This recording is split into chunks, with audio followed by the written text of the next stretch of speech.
dimming down. Raymeica, can you bring my spirits up a little bit?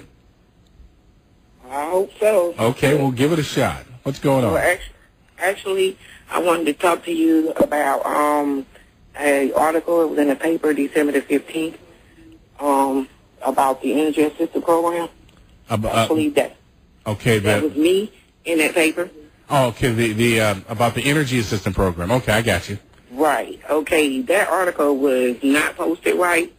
That article was supposed to be about the health and the welfare of our elderly and disabled people in those lines receiving those asking for help. The paper stated that I was in line and I was asking for help and this and that and the other. I never stood in line. I never asked for any help. I only was speaking for my mom because she was trampled in that line. And it was about the safety of our elderly people because they were turning people, elderly and disabled people actually were supposed to be able to sign up for that assistance in November. But there was a lot of elderly people that was turned down for that assistance in November because of their age. But like my mom had open heart surgery and she qualified for that, but they wouldn't let her get the assistance as like an indoor door-to-door service because she was not 62. And my mom was actually trampled very bad during that in that line. And that picture in the paper shows me holding up my bills. That was because the reporter asked me could not help my mom because I did have nice things in my house. And that was when I told him I had been unemployed for over a year.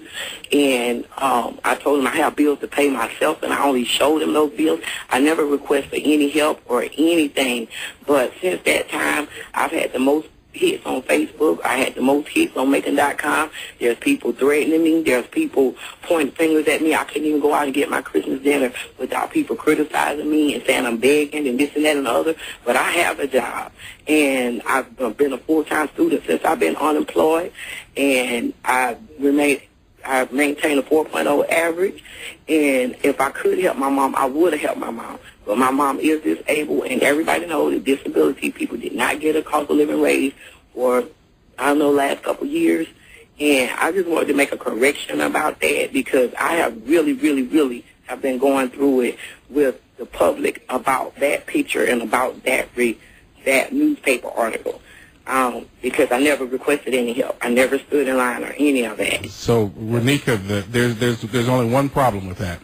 You know that the reporter taped the conversation, right? Yes, I do. Okay, so... And that was my other sister. I had a sister there. It was not me.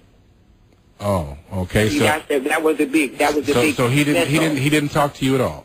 He talked to me, but he did not talk to me where I told him that I was in line. I didn't tell him I needed any assistance. I didn't tell him any of that. Only reason why I agreed to let him in my house was because my mom stays in an apartment complex that does not allow cameras and news people and all that kind of stuff on their property.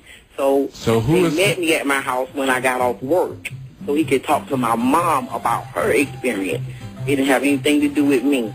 Well, thank you very much, Raymeica, but somebody was on the tape. I know it. It was my sister. That was your sister. Not me requesting any kind of assistance or anything. And I have been all over the world with all kind of threats and everything about this article. Well, we're sorry that attention was brought to you, but like I said, it's on tape.